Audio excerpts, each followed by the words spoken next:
Hi guys, magandang umaga sa inyong lahat. Tara samahan niyo si Kay sa kanyang speed skating journey. Ito po ang pangatlong araw niya na natuto quad skate pero hindi pa po siya magaling guys kasi siya lang po at wala siyang coach. Pero ngayon hindi na po siya meron na po siyang coach at siya po ay speed skater na guys. So ayan, gusto ko lang ipakita sa inyo kung paano siya natuto at kung paano nag-umpisa si Kay sa kanyang speed skating journey. So ayan po, no?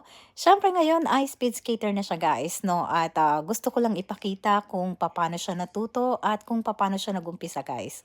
So yun lang, gusto ko lang i-share sa inyo ang journey ni Kay sa speed skating. So ngayon po ay malayo nang nararating niya for 8 months na nag-speed skate.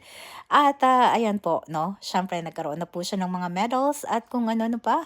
So gusto ko lang i-share ang journey ni Kay. Yun lang. Thank you so much. Bye.